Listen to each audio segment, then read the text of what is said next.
परमा माद्यां जगद्व्यापी वीणा पुस्तकधारिणी भयदा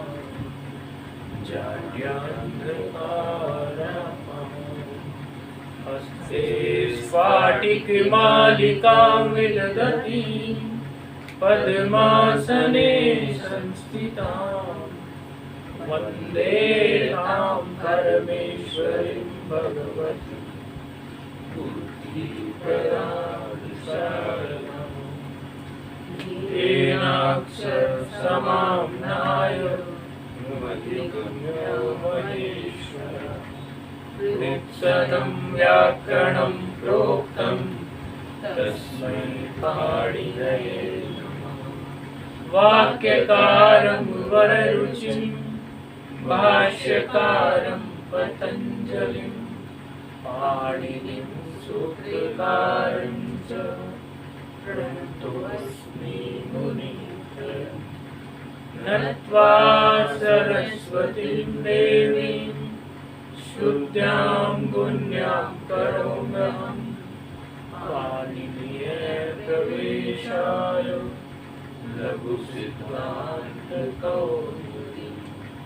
आयु ह्रीं ऐं ऐऔ अयवर यमगण झवय गणदस् जबगणदस् कवचटकचटकौ कवय शशतर इति माहेश्वराणि सूत्राणि।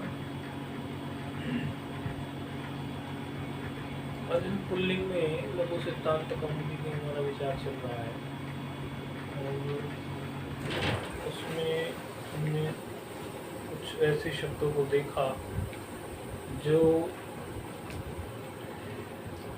उकारांत शब्द हैं और वो उकारांत शब्दों पर जो हमने विचार किया उन उकारांत शब्दों को विचार करने पे हमें पता चला कि कुछ शब्द ऐसे हैं जिनमें उकारांत में एर्ने काचो लगने जा रहा था, लेकिन एर्ने काचो को बाध करने के लिए विशेष सूत्र प्रस्तुत हुआ, क्योंकि एर्ने काचो का बाद जो है पहले अचिष्णु धातु ब्रुवाम से हमने देखा था तो वो इकारांत के लिए देखा था। ओ सुपी उसका एक और दूसरा आया।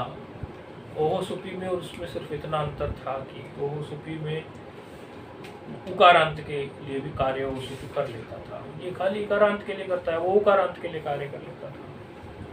तो इन शब्दों की श्रृंखला में हमने खलबू शब्द देखा था। तो खलबू शब्द जो हमारा था उसमें हमें उवंग आदेश जो था वो प्राप्त था और उवंग आदेश को प्राप्त होने से का बाद करके फिर उवंग आदेश वहाँ नहीं हुआ।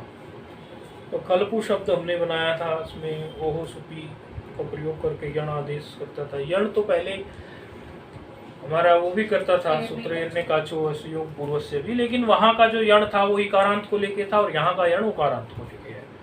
ये बस अंतर इन दोनों सूत्र में था। कोई पूछ रहा था इसीलिए बोलना हुआ कि क्या अंतर। अंतर तो पहले भी वैसे बताया था, लेकिन यदि उस समय ध्यान न रहा हो तो यही अंतर इतना ही है इसमें कि वो इकारांत के लिए बात कर देता है, ये उकारांत के लिए बात कर देता है अचिष्णु धातु भुवांग का, और आज़ादी सुख मांगता है, ये एक बात। और खलपू में फिर इसी से हमने यण आदेश किया।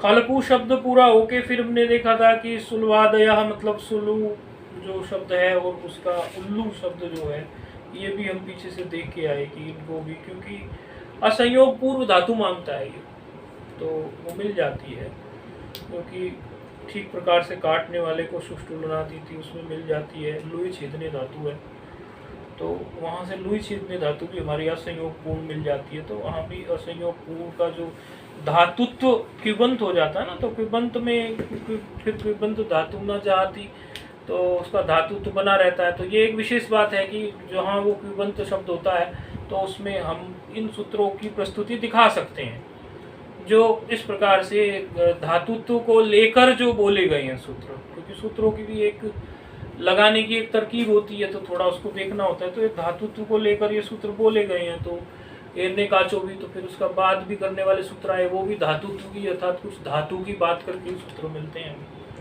उस तरह से हमने ये सुलू और उल्लू का भी रूप हमने बना लिया था। फिर हमने देखा कि स्वभू जो एक शब्द है, स्वभू शब्द भूसत्तायाम धातु से बन रहा था स्वपूर्वक। तो भूसत्तायाम के लिए बाद करने के लिए ना भूसुधियो हम देख के आए थे पीछे से।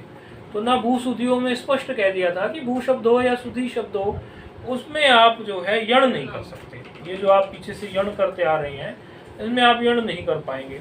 तो ऐसी स्थिति में जो स्वभू शब्द है, स्वभू शब्द में तो यण किया भी नहीं, हमें यण की आवश्यकता नहीं पड़ी। बिना यण किए भी हमें रूप जो था अभिष्ट रूप प्राप्त हो रहा था। तो फिर उकारांत है तो उवंग आदेश करके हमने रूप इसका सिद्ध कर लिया था। लेकिन अच्छा, उसी की तरह कुछ और शब्द भी हमने देखे थे, बनाए नहीं, बताया था कि उसी की तरह बनेंगे। जैसे स्वयंभू है ब्रह्मा जी के लिए, स्वभू भी ब्रह्मा जी के लिए ही है और स्वयंभू भी ब्रह्मा जी के लिए है। आत्मभू है कामदेव के लिए है, प्रतिभू है, इस तरह के कुछ शब्द हमने देखे थे। तो फिर वर्षाभू एक शब्द आया था। तो वर्षाभू में अब वैसे देखो तो स्वभू में भी उवंग करके तो आए हुए हैं, लेकिन नहीं, वर्षाभू शब्द में हमें भूसत्तायाम धातु से बना है और ये भी क्विप प्रत्यांत है। तो क्विप प्रत्यांत है तो धातुत्व इसका रहेगा। तो फिर हमें फिर कुछ ऐसा ही चाहिए था वर्षाभू में, लेकिन वहाँ यण करने तो हम चल पड़े, यण का निषेध हमारा न भूसुधियों से कर दिया। तो इसके लिए विशेष पाणिनि जी को फिर सूत्र ही लिखना पड़ा, क्योंकि सूत्र में उनको यण करना, रूप में यण करना ही अभिष्ट था। तो यण करने के लिए ही उनको एक विशेष सूत्र लिखना पड़ गया, वर्षा व्यवस्थ। उसी से बस उन्होंने यण कह दिया कि चलो जो यण आपका नहीं हो रहा था, एक करता है कार्य ये केवल इसी शब्द के लिए, केवल वर्षाभू शब्द के लिए ही विशेष। ये बिल्कुल ऐसे सूत्र होते हैं जो केवल एक ही स्थिति में आकर खड़े होते हैं। तो ये वर्षाभू शब्द पर हमने पिछले पार्ट में देखा था, इसकी कोई नदी संज्ञा तो थी नहीं वर्षाभू शब्द की, क्योंकि ये कोई नित्य स्त्रीलिंग शब्द था नहीं, तो इसकी कोई नदी संज्ञा नहीं थी। तो नदी संज्ञा नहीं थी तो नदी संज्ञा कोई कार्य भी नहीं होना था। तो आप लोगों ने देखे थे अति चमू में करके आए हुए हैं पीछे। अति चमू शब्द की नित्य स्त्रीलिंग था तो उसकी नदी संज्ञा थी, सेना विशेष के लिए प्रयोग होता था।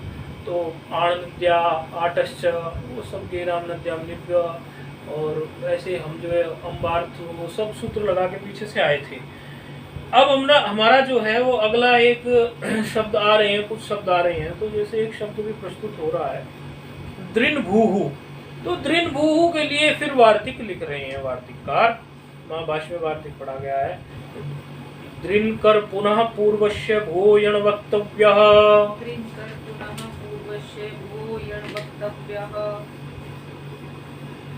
ये इन्हीं तीन शब्दों के लिए इन्होंने ये वार्तिक लिया है। क्या है वार्तिक?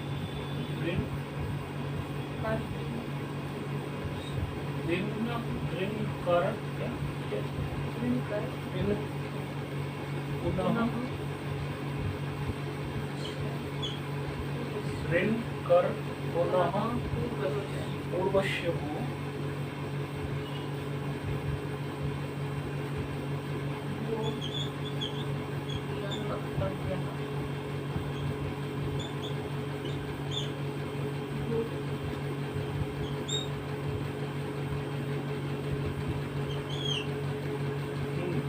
तो ये वार्तिक यहाँ आया।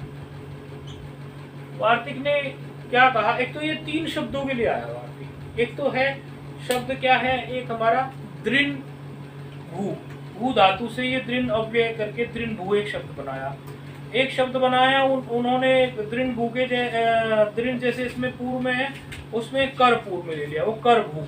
एक शब्द बनाया उन्होंने पुनर्भू। ये तीन शब्द उन्होंने बनाए। तो दृढ़, कर और पुनर को पूर्व में लेकर भूसत्तायाम धातु से ही ये तीनों बनाए। तो दृढ़ भू के बारे में कई सारे अर्थ द्योतित होते हैं, कहीं इसको सूर्यवाची कहते हैं, कहीं सर्प विशेष, कहीं वज्र के लिए। तो इस तरह के दृढ़ भू के शब्दों के लिए कोई विशेष निर्णय ऐसा नहीं निकलता कि ये शब्द जो है इसका यही अर्थ है, इसके अनेकों अर्थ है। लेकिन कर भू के लिए विशेष ये होता है कि कर मतलब हाथ, और हाथों में जो होता है ये नाखून जो हाथों से होते हैं, नाखून निकलते हैं, तो ये नाखून के लिए है कर भू शब्द जो है। और पुनर्भू शब्द जो है, ये पुनर्भू शब्द जो पुनः पुनः पैदा होता हो, अब इसमें भी संस्कृत तो एक काव्यात्मक शैली से बोलता है, तो अब उसमें भी देखो पुनः पुनः पैदा होने का, पुनः पुनः पैदा तो कोई व्यक्ति भी हो सकता है, कई बार पुनः पुनः पैदा होने के लिए कहते हैं इसको कई बार पुनः भू शब्द के भी साहित्य में कुछ अलग ही अर्थ निकलते हैं, लेकिन इसका अर्थ यही है कि जो बार बार पुनः पुनः पुनर्भू है ना, पुनः पुनः जो होता हो, क्योंकि कई जगह ऐसा भी जी बोलिए। हाँ, वार्तिक है ये।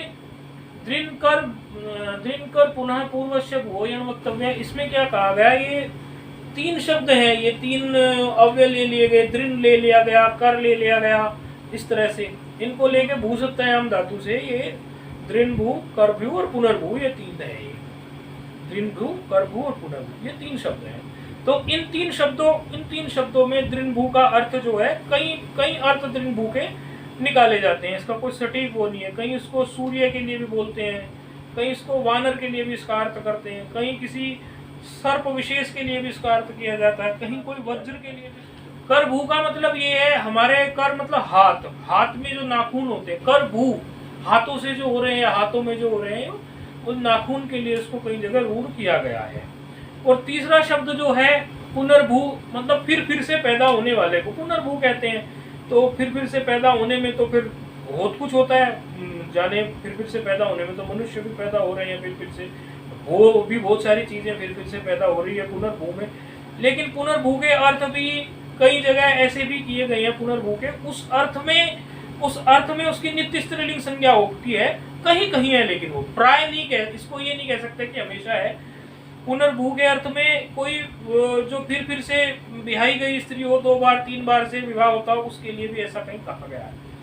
कुल मिला के अर्थ तो साहित्य में आगे पीछे पूर्व पर का विवेक करके ही अर्थ घटित किए जाते हैं, लेकिन यहाँ पर पुनः पैदा होने वाले को पुनर्भू कह देते हैं, और करभू नाखून को कह देते हैं, और दृनभू कोई सूर्य या किसी वज्र के रूप में ले लें। इन तीनों के लिए ये वार्तिक लिखना पड़ा, दृनकर पुनः पूर्वस्य भूयन वक्तव्य, कि यदि दृनभू शब्द आ जाए, यदि करभू शब्द आ जाए, यदि आपका दृनभू, करभू, पुनर्भू ये शब्द आ जाए, तो आप ये देख लो कि इनको ओ सुपी लगाना यण करने जा रहे थे, यण करने का विचार चल रहा है ना यहाँ पर, तो ओहो सुपी से यण करते हैं उकारांत में, तो ओहो सुपी से यण का बाद न भू शुद्धि होकर देता है, कहता भू वालों को मैं नहीं करने दूंगा, शुद्धि तो मैंने करने नहीं दिया था। तो फिर वार्तिककार ने वार्तिक लिखा कि नहीं, इन 3 शब्दों को भी आप छूट दे दीजिए, क्योंकि वार्तिक का तो लक्षण ही है उक्त अनुक्त दुरुक्ता नाम चिंता यत्र प्रवर्तते। तो उनको लगा कि नहीं, ये 3 शब्दों को भी हम छूट दे देते हैं, दृन भू को, कर भू को और पुनर्भू को। इनमें भी इन्होंने क्या किया कि इनमें भी आप इनको भी आप यण कर दीजिए, तो यण कराया बस, और कुछ नहीं किया,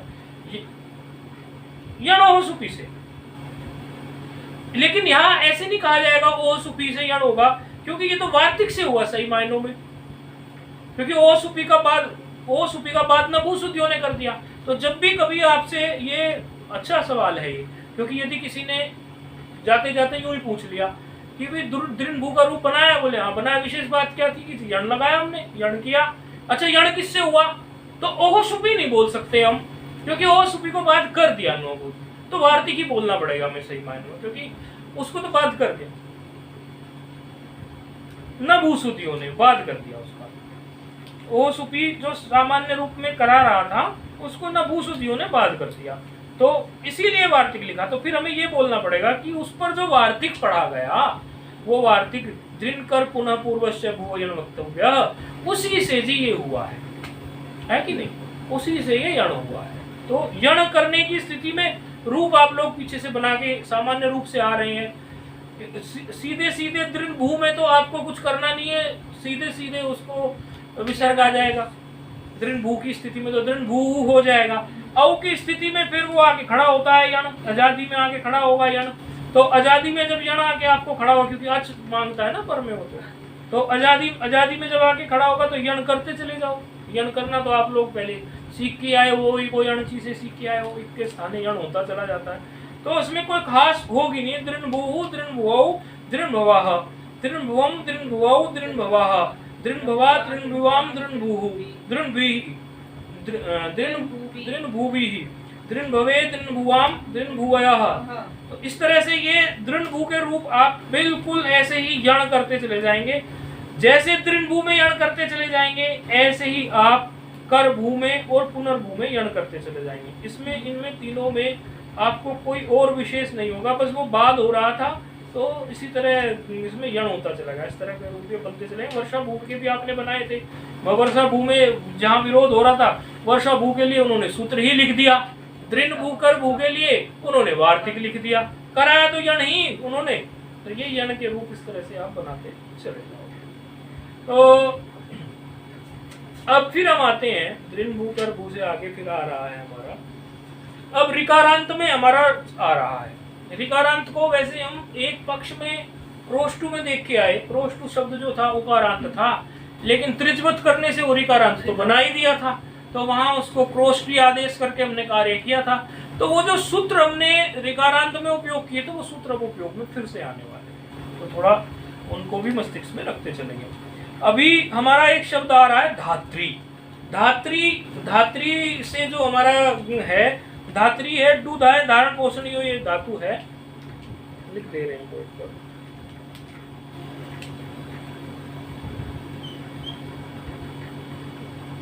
दूधाय धारण पोषण यो एक धातु, धारण पोषण के अर्थ में होती है ये।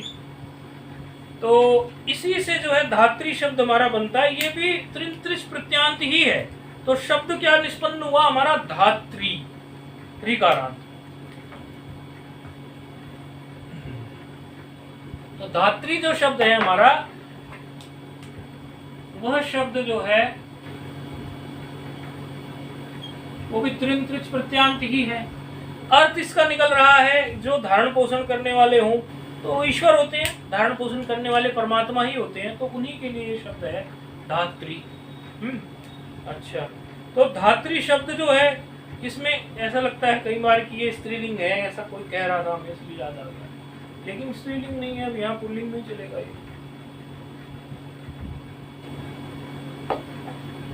तो धात्री शब्द में आप देखेंगे सबसे पहले आपका वही प्रत्यय आएगा सु। तो धात्री शब्द में जब आपका सु प्रत्यय आएगा, आप ये देखिए आपको कि जब हमने त्रिज्वत कोष्टु किया था तो वहां पे भी क्रोष्टी धनसु हुआ था। तो क्रोष्टी धनसु की स्थिति में हमारे सामने ऋदंत के लिए कौन कौन से सूत्र प्रस्तुत हुए थे, याद आ रहा है?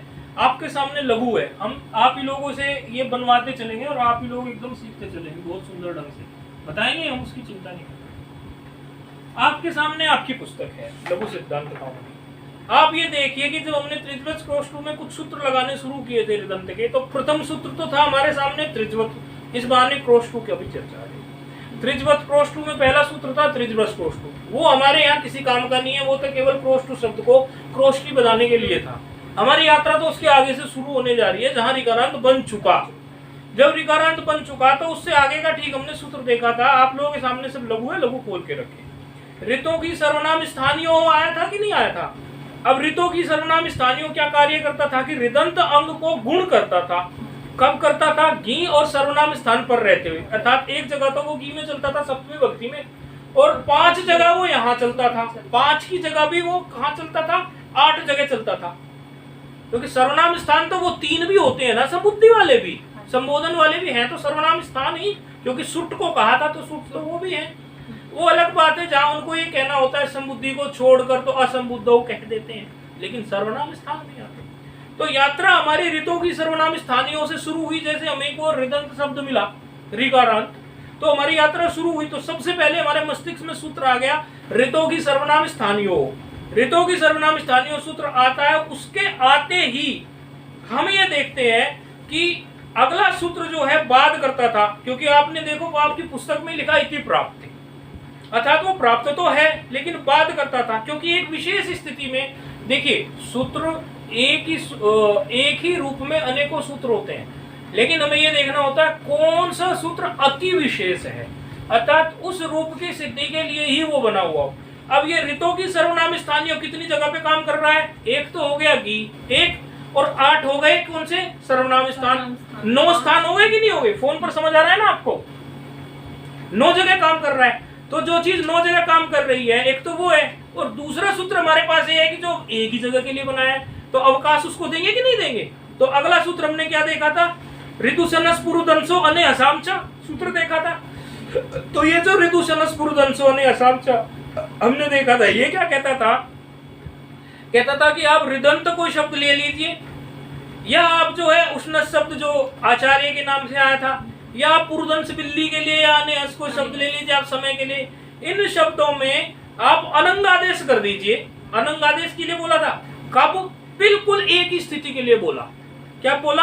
आसंबुद्धोय सौ, मतलब केवल प्रथमा का एक वचन है ये। आसंबुद्धो कहते ही तो सारी संबुद्धि खत्म हो गई। 3 संबुद्धि के थे तो 5 बच गए, और 100 बोलते ही केवल एक सु ही रह गया और कुछ बचाएगी, यानी अति विशेष है। यानी सबसे पहले कार्य हमें इसको ही कराना पड़ेगा, क्योंकि इसका तो कार्य ही एक ही विभक्ति के एक ही वचन में होता है, और को हमें फिर सोचना ही। तो सु में केवल हम इसको लगा लेंगे। तो धात्री धन सु की जब स्थिति हमारे सामने ये खड़ी हो गई, तो सकार मात्र हमारा शेष रह गया, वो तो चला गया, उपदेश जो तस्य लोप से लोप हो गया। तो सकार मात्र जब हमारा शेष रह गया, ऐसी स्थिति में हम इसको अनंगादेश कर देंगे। अनंगादेश जैसे हम करेंगे, आप ये बात जानते हैं कि धात्री में जब हम अनंग करने चलेंगे तो अंतिम अल के स्थान पे होगा तो अलो अंतस्य से होगा। तो री के स्थान पर जब हम करने चलेंगे धात्री के रिकार के अंत पे, तो फिर हमारा यहाँ पर जैसे ही अनंगादेश करेंगे, एकाध रूप हम बिल्कुल साफ साफ लिख लिख के बनाते हैं, फिर स्पीड से चलते हैं। थोड़ी आप लोगों को भी गाड़ी गर्म सी हो जाती है, इंजन गर्म। तो ये चला गया, अन मात्र शेष रह गया, तो ये क्या रह गया? धातन हो गया। धातन हो गया नहीं हो गया? तो धातन में तकार भी ये पूरा हो गया, ठीक है, धातन हो गया।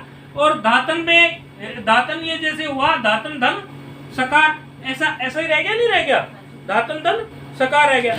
और इसमें धातन में भी अनंग में जो नकार है, ये जो नकार है ये भी हलंत है, क्योंकि ये अनंग में अन रह गया था ऐसे।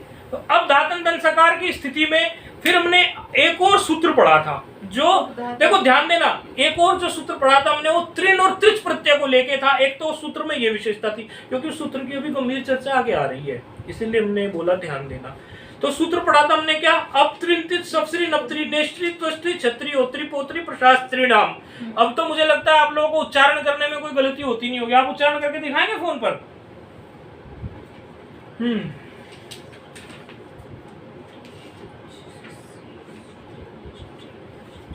आप करके दिखाएंगे? सामने बैठे हैं जो ये सामने बैठे हैं, अब इनसे पूछ रहे हैं, आपने बहुत बढ़िया कर दिया, आप दिखाएं करके। अब त्रिन त्रिच स्वश्री नेत्री नेष्ट्री तष्टी क्षत्री होत्री पोत्री प्रशास्त्राणाम। आप करके दिखाएंगे?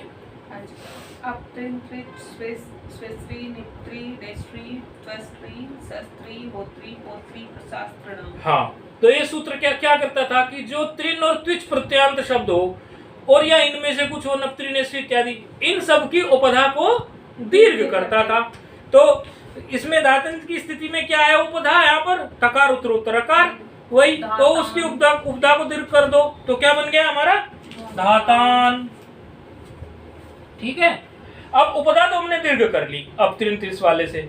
अब आपको पता था कि वहां पे जो सूत्र वहां पे लगे थे सारा वही का वही सूत्र लग रहा है, कोई अलग नहीं है, आपका रिविजन हो रहा है। फिर हमने क्या किया था? इसका सकार का लोप किया था। सकार का लोप किससे किया था? आप बताइए, आप सामने बैठे, आप बताइए किससे किया था? सकार का नहीं, सकार का लोप करना है। वो सकार का लोप राक्षस से कब करता है? जब रेप से पर में सकार हो। यहाँ रेप से पर में सकार नहीं है, राक्षस से भी करता है, लेकिन वो एक उसकी स्थिति थोड़ी विशेष है। यहाँ पे तो धातान धन सकार है, धन सकार है कि नहीं है इसमें? हाँ, हल्गाभ्यो दीर्घात से कर देंगे, तो सकार का लोप हो गया। अब क्या रह गया? धातान मात। धातान में अब आपका नंबर आ गया फोन पे। धातान में नकार का लोप किससे करूं? न लोपः प्रातिपदिका, तो रूप क्या बन गया? धाता। प्रथमा एक वचन हो गया, ठीक है। अब ले लीजिए द्विवचन इसका, प्रथमा का ही।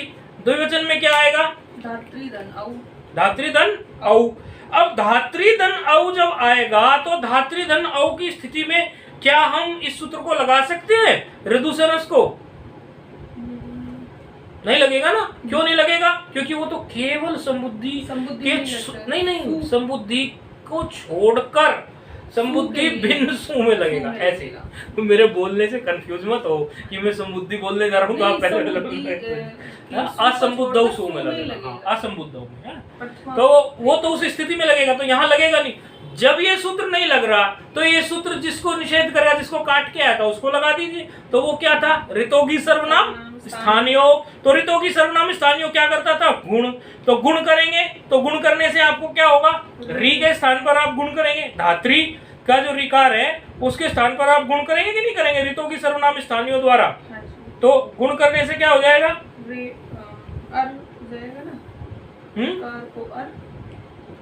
हाँ, गुण करिए। लेकिन एक बात बताइए कि इसमें आपने गुण किया, गुण करने के, हाँ ठीक है कोई बात नहीं, द्विधु किसी से कर लेंगे क्योंकि तृण प्रत्यांत है। गुण कर दो, गुण करने से क्या होगा? गुण अर हो गया कि नहीं? तो आपको बोला था ना इसको रपर करके करते हैं, तो रपर करके करके क्या हो गया? गुण इसका द्विवचन चल रहा है ना।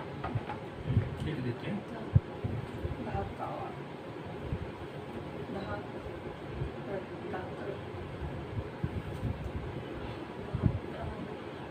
धात्री धन औ, ऐसी स्थिति है।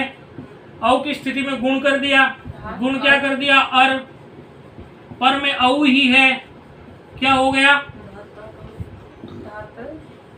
धातर। धातर पर में औ ही है, क्या कर देंगे? उपधा दीर्घ किससे करेंगे? अभी जो पढ़ के आए हैं, किससे? अब त्रिंत्रित से। तो क्या कर देगा वो? धातार। और फिर औ मिला देंगे तो क्या बन गया? रूप धातार औ। ठीक है, अब आ जाइए बहुवचन में। बहुवचन में कैसे? उसी तरह बिल्कुल हो जाएगा। बहुवचन में भी क्या क्या करोगे? धात्री में अर, पहले अर करोगे।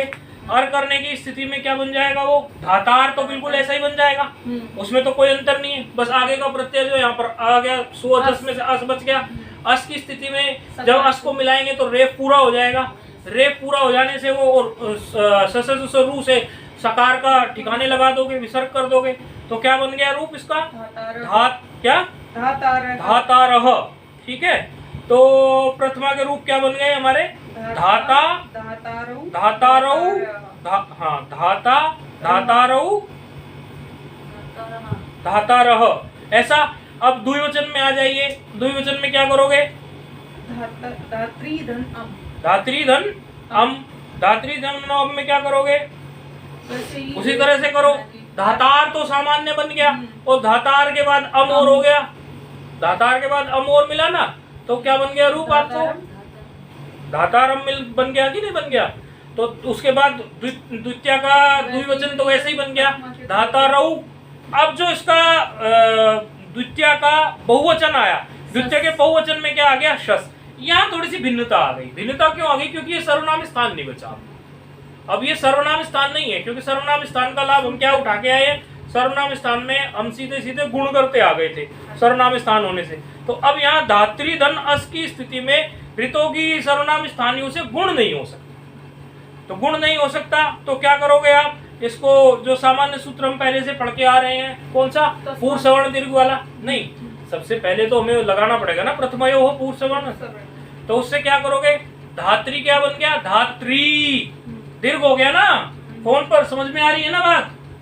सस की स्थिति में हुआ है परिवर्तन, क्योंकि ये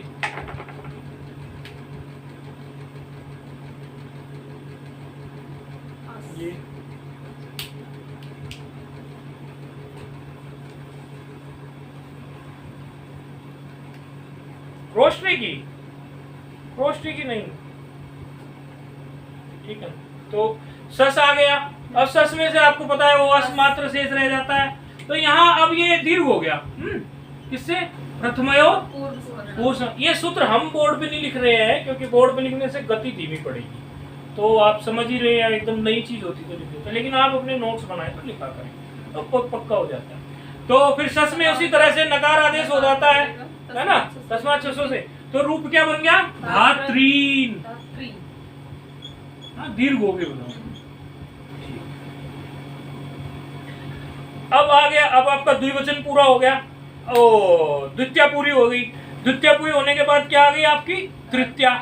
तृतीया के एक वचन में क्या आ गया, धात्री धन टा। टा में से क्या रह गया, आ रह गया। इसमें सामान्य आप इको यणची लगा लीजिए, सामान्य इको यणची काम कर जाएगा। इको यणची क्या करता है, यण आदेश करता है। यण आदेश करने से क्या होगा, उसमें रे पूरा हो जाएगा। हाँ रे पूरा हो जाएगा। रे पूरा होने से क्या हो गया, धात्रा। क्या बन गया, धात्रा। धात्रा रूप किसमें बना आपका, तृतीया तृतीया। एक वचन। तृतीया एक वचन। और द्विवचन आपका व्याम है, तो द्विवचन बनाने में आपको कोई दिक्कत नहीं आएगी। धात्री व्याम, धात्री व्याम। और बहुवचन धात्री भी ही, इस तरह से आ जाएगा। ये सब तो आप धात्री भ्या आगे भी बनाते चले जाएंगे। चतुर्थी के एक वचन में आ जाइए, वहां पे भी आप जो है इको यणची लगा दीजिए। कैसे, देखिए यहाँ चतुर्थी में क्या है, धात्री धन ये, क्या रह गया, ए। ठीक है, ए रह गया। ये दीर्घ नहीं है ना? नहीं, ये तो दीर्घ नहीं है, तो पुराना लिखा हुआ है बेटा। धात्री धन ए, यहाँ भी क्या लगा दीजिए, इको यणची। इको यणची से क्या होगा, ये तामिरा नहीं जाएंगे, धात्री ऐसे ही। तो ये हो गया। और द्विवचन इनके और बहुवचन तो बिल्कुल आप पढ़ के आए, मतलब करके आए हैं, उसमें से कुछ है नहीं मैं करने जैसा। पंचमी और षष्ठी में आप देखते थे कि पंचमी और षष्ठी के लिए एक विशेष सूत्र हमारा आया था, ऋकारांत के लिए आपने पढ़ा था। आपको याद है फोन पर, पंचमी और षष्ठी के लिए ऋकारांत में एक शब्द था, कोई याद आ रहा है आपको? पंचमी और षष्ठी में ऋकारांत शब्दों के लिए कोई आया था?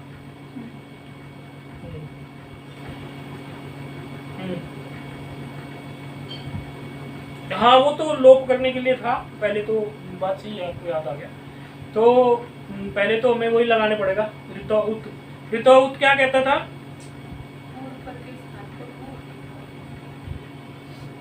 हाँ पूर्व पर के स्थान में। पहले नहीं, पहले उर आदेश भी तो करता है ना, पहले उर आदेश करके तब करेगा ना, पहले उर आदेश कर देगा। हाँ क्या कह रहे हैं,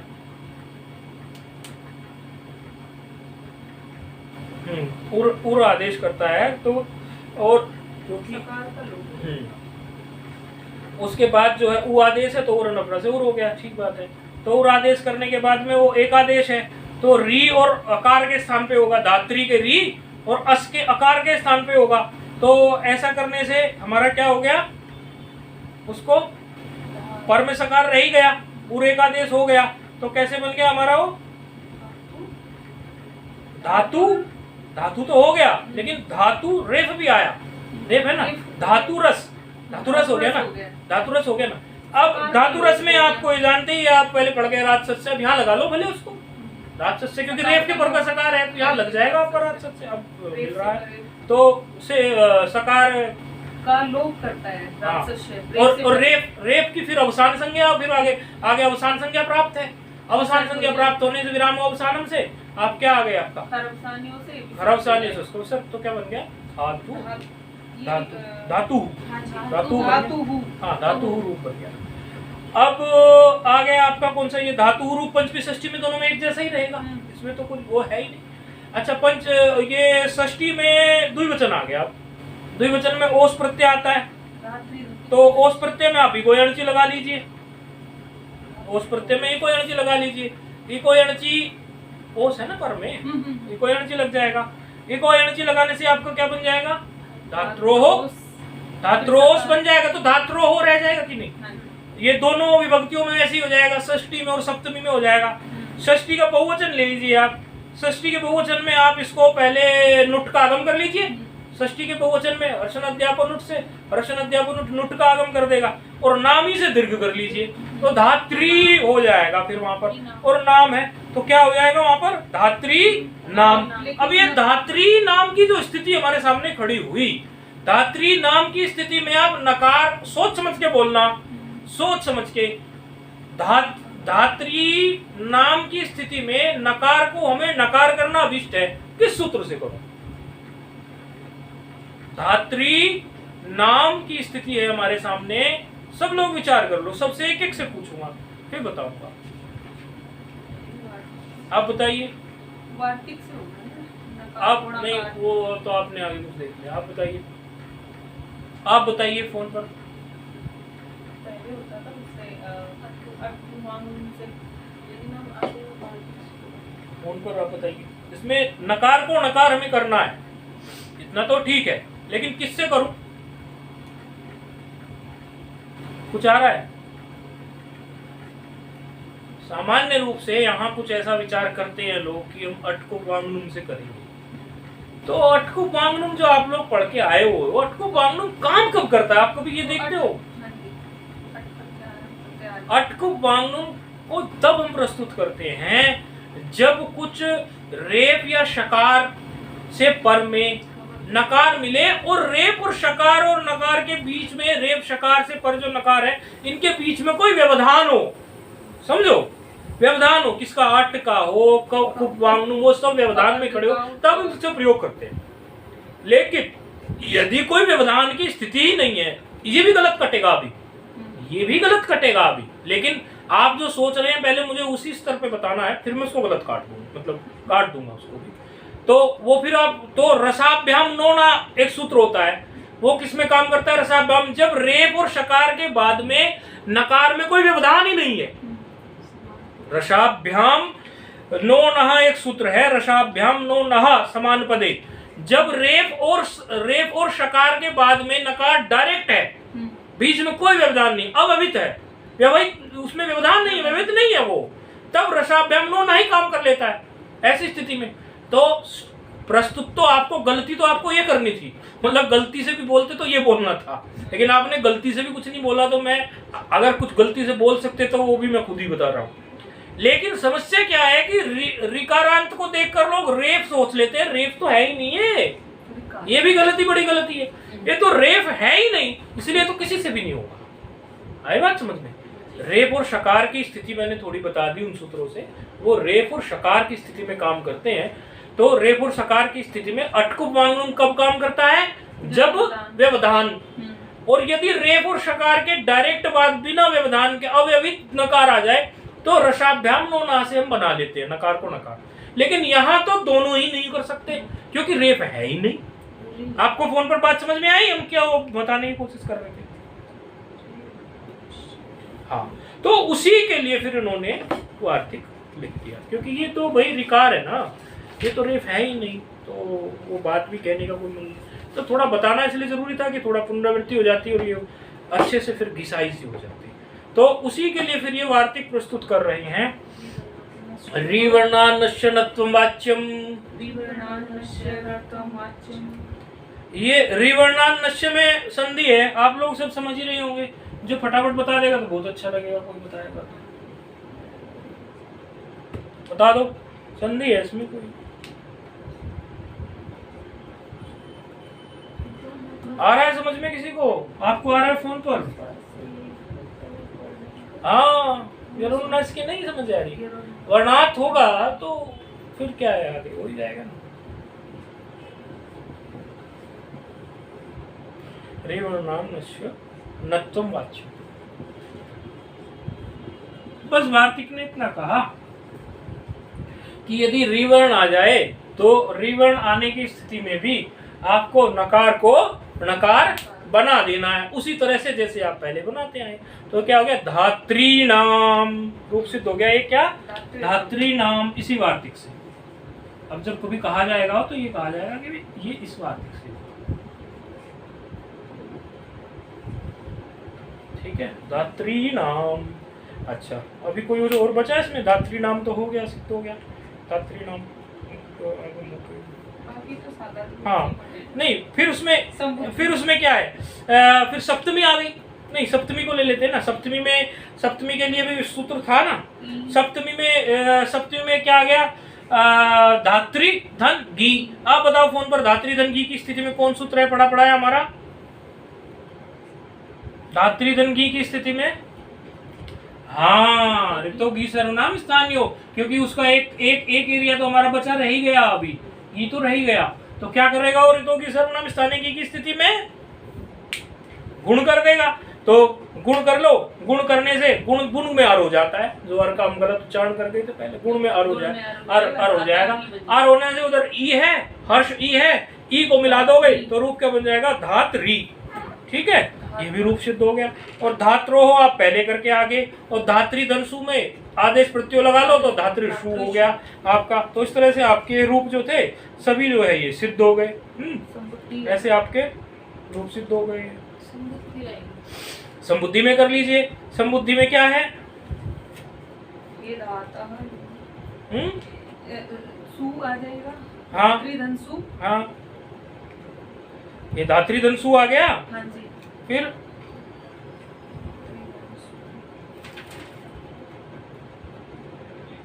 सर्वनाम स्थान है संबुद्धि या नहीं है? नहीं है सर्वनाम स्थान, कंफ्यूज हो गए। सर्वनाम स्थान नहीं है संबुद्धि, संबुद्धि नहीं है, अभी बताया नहीं था संबुद्धि। 8 में नहीं, 8 में सर्वनाम स्थान, तो सर्वनाम स्थान है संबुद्धि तो लगा सकते हैं। आपको लग सकता है सर्वनाम स्थान में कोई सूत्र पड़ा है? संबुद्धि में हे धात्री आ गया, हे धात्री की स्थिति में बताओ लगा सकते हो कोई रूप संबुद्धि का? अभी तो पढ़ के आए, अभी तो बोल रहे थे, उच्चारण क्या है अभी? गुण कर लीजिए, अर् कर लीजिए। किससे कर सकते हो गुण संबुद्धि में? संबुद्धि में गुण कौन सा सूत्र करा रहा है? अभी तो बोला आपने संबुद्धि में गुण कराने के लिए। ऋतु की सर्वनाम स्थानीय किसमें करता है गुण? ऋतु की तो इसमें करता है। किसमें करता है बताओ? सप्तमी नहीं, खाली सप्तमी में करता है, सर्वनाम स्थान में नहीं करता क्या? करता है। तो सर्वनाम स्थान में अर् कर लीजिए ना इसको। अर् कर लिया, अर् करने से क्या होगा, धात्री तकार से ये तकार पूरा हो गया, है कि नहीं? रेप हो गया पर में, और रेप हो गया पर में, और सकार है वहां कर लीजिए, सकार का लोप कर लीजिए। राक्षस से कर लेगा ना सकार का लोप, तो क्या बन गया? सकार का लोप हो गया, र रह गया, तो धातर हो गया ना, धातर हो गया। तो धातर में फिर आप धातर में फिर से करिए ऋत्विसर्ग होके धातः बन जाएगा। हाँ, और ये अच्छा क्या आपने पूछ लिया नहीं तो अपने अनुमान लगाने लग जाते हैं ना फिर। तो रूप धात्री के सिद्ध हो गए, तो उच्चारण कर लेंगे सब लोग। धाता धातारौ धातारः, धातारम धातारौ धात्रीन, धात्रा धात्रे धात्रीभ्याम धात्रीभ्यः, धातुः धात्रीभ्याम धात्रीभ्यः, धातुः धात्रोः धात्रीनाम, धात्री है ना, दीर्घ ऋकार है, धात्रीनाम, धात्री धात्रोः धात्रीषु, हे धातः हे धातारौ हे धातारः। इसके अनुसार बहुत सारे रूप चलेंगे और बहुत बढ़िया बढ़िया रूप होते हैं। जैसे बहुत प्रयोग होता है अध्येत्री, पढ़ने वाले को बोलते हैं ना, बोलते ये तो भाई वेद के अध्येत्री है, वेद को पढ़ने वाले हैं, साहित्य को पढ़ने वाले, तो अध्येत्री होता है, पढ़ने वाले के लिए बोलते हैं अध्येत्री है। आप जो बोल देते हो ना बहुत पढ़ने वाले हो, तो उसको अध्येत्री बोलते हैं पढ़ने वाले को। तो उसका भी रूप इसी, बहुत रूप इस धात्री के अनुसार ही चलेंगे, बहुत सारे रूप हैं।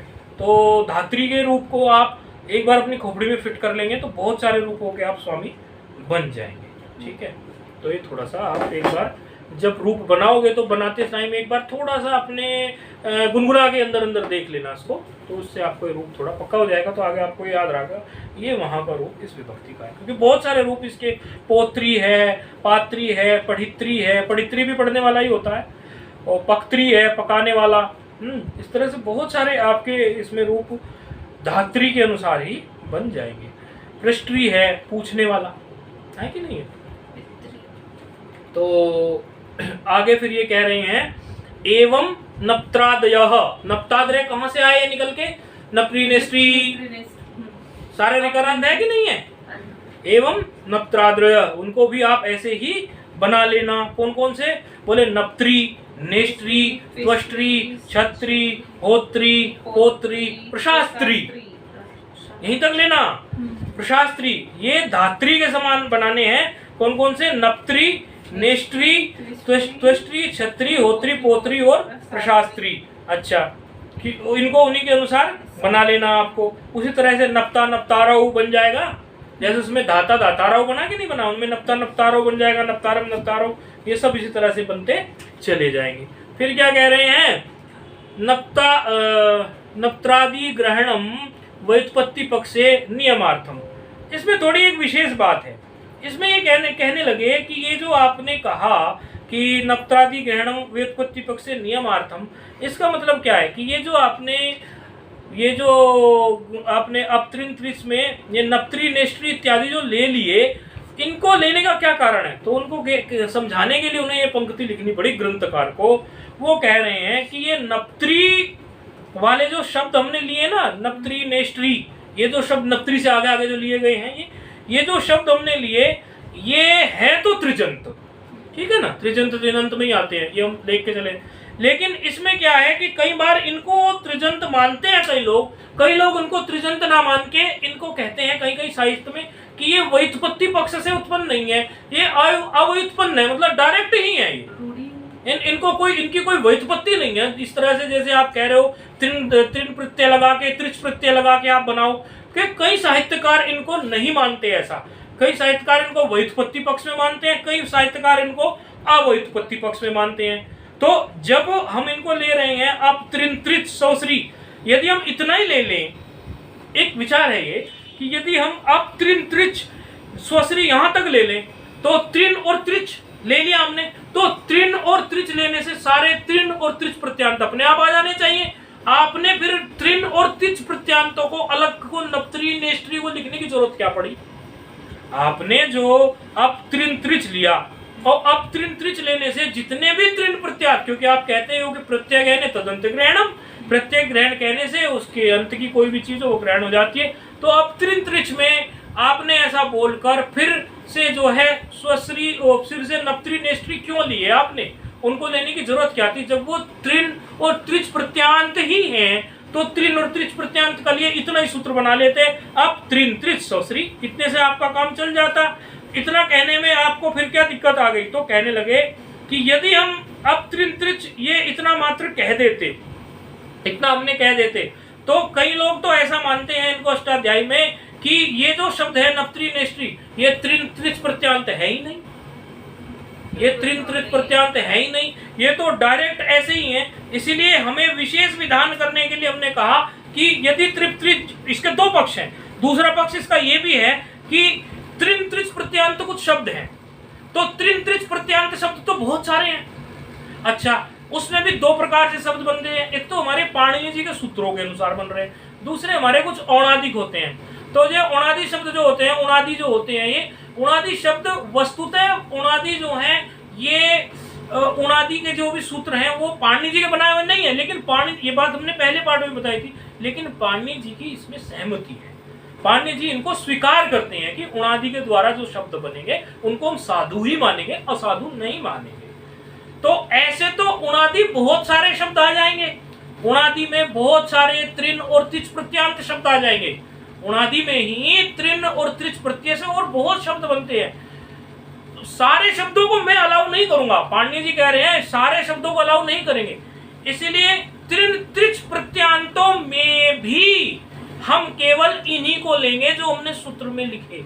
इसलिए नियमार्थ इनको हमें कहना पड़ा। यदि हम ऐसा ना कहते, त्रिन और त्रिच प्रत्यांत कह देते, ऐसे तो त्रिन और त्रिच प्रत्यांतों में पूरा संसार भर जाएगा, शब्दों का पूरा सागर है, सारे शब्द आ जाएंगे, सबको हम नहीं मानेंगे।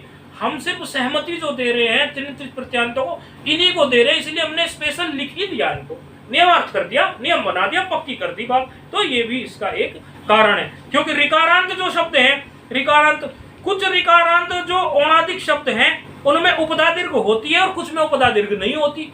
उपदा दीर्घ किस में होगी? उन्हीं में होगी जो हमारे जो है ये त्रिन त्रिच के अंतर्गत आ गए। कौन कौन से आए? त्रिन त्रिच ये सब आए। अब नप्त्री आया, नेष्ट्री आया, त्वष्ट्री आया, क्षत्री आया, होत्री आया, पोत्री आया, प्रशास्त्री आया, स्वश्री आया, ये हमारे आए। एक को और लिया हुआ है उद्गात्री को, उसको कहा है कि वो भी भाष्य में एक सूत्र में हमने कहा है, तो उसको भी ले लिया। अभी आप उद्गात्री का विचार ना भी करें तो कोई दिक्कत नहीं है, आप लघु सिद्धांत कौमुदी पढ़ रहे हैं। तो वो कह रहे हैं ये जो शब्द हैं इनमें उपदा को दीर्घ कर लेंगे हम इससे, किससे? आप त्रिन त्रिच से।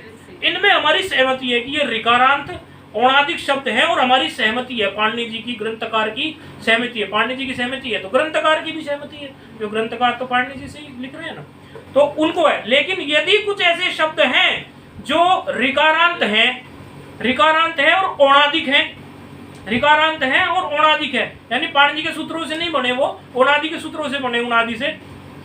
उन शब्दों की उपधा को हम दीर्घ नहीं करने वाले सूत्र से। किससे? अपत्रिन त्रिच। तो ऐसे कौन से शब्द हो सकते हैं? बोले उदाहरण के अर्थ पे, उदाहरण के तौर पर बोले पितृ शब्द होता है, मातृ होता है, शस्त्री होता है, जामात्री होता है, जमाता के लिए, जमाई के लिए ना जामात्र, मातृ माता के लिए, पितृ पिता के लिए, भ्रातृ भ्राता के लिए। इन सब में हम अपत्रिन त्रिच से आपको दीर्घ उपधा को नहीं करने देंगे, क्योंकि हमने इनको गिना ही नहीं है। इसलिए हमने बिल्कुल एकदम लकीर खींच दी कि ये अपत्रिन त्रिच। इसलिए यदि हम तब त्रिन और त्रिच ही केवल बोलते तो इन सबको भी करना पड़ जाता। ये भी तो त्रिन प्रत्यांत है, ये भी तो त्रिच प्रत्यांत है। बोले नहीं, हमने त्रिन त्रिच प्रत्यांतों की भी लकीर खींची है कि केवल नप्त्री, नेष्ट्री, त्वष्ट्री। इसीलिए कहा है कि नप्त्रादि ग्रहणम व्युत्पत्ति पक्षे नियमार्थम तेने है ना पिता पितरौ पितरः पितरम। कह रहे हैं कि मैं अब ये पिता पितरौ पितरः, ये पितरम, इनमें मैं दीर्घ नहीं करूंगा। इनका रूप हम बना के आपको दिखा देंगे, रूप तो बनवाएंगे ही आपसे इनका सबका भी, पितरा पितरौ का। लेकिन पहले इस सिद्धांत को समझ लीजिए कि ये जो है पिता जो है पितृ, जामात्री से आगे फिर ये जामात्रादे आदि लिखा हुआ है, इन सब में उपधा को दीर्घ अपत्रिन त्रिच से नहीं होगा। ये इस बात को बोधित करने के लिए ये इतनी सारी कहानी सुनाई गई है। बाकी उपधा को दीर्घ इनसे नहीं होगा, किससे होगा? फिर रूप कैसे बनाएंगे वो तो हम बनाएंगे, उसमें कोई बात नहीं। लेकिन इन्होंने ये कहा कि इस तरह हमारा अपत्रिन त्रिच, और ये स्पेशल लिखने का कारण सिर्फ इतना। फोन वालों को समझ में आई क्या बात की? हाँ, थोड़ा चिंतन और कर लेना इसका, और अपने ढंग से वीडियो देख के या जैसे भी आप चिंतन करते होंगे। यदि ये समझ में नहीं आया तो हम कल फिर से इसको पहले बता देंगे, और फिर पिता के रूप बनाएंगे तो अपत्रिन त्रिच से वो नहीं होगा। क्या आएगा हमारे सामने? उपधा दीर्घ नहीं होगी, उपधा दीर्घ नहीं होगी। हाँ, देखो उपधा दीर्घ अपत्रिन त्रिच किसमें करता है? अपत्रिन त्रिच सूत्र उपधा दीर्घ कब करता है?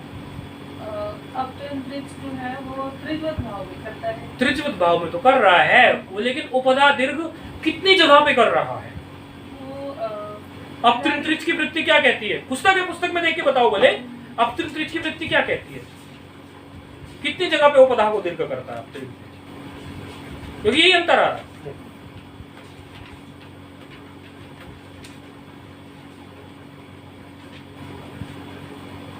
आपने देखी फोन पर वृत्ति अपत्रिन त्रिच कहाँ करता है? उपधा को दीर्घ 8 जगह पे करता है। तो यही परिवर्तन रहेगा। फिर यहां पर हम उपधा को दीर्घ या तो कराएंगे या तो नहीं कराएंगे, और यदि कराएंगे तो अपत्रिन त्रिच तो करने वाला नहीं है।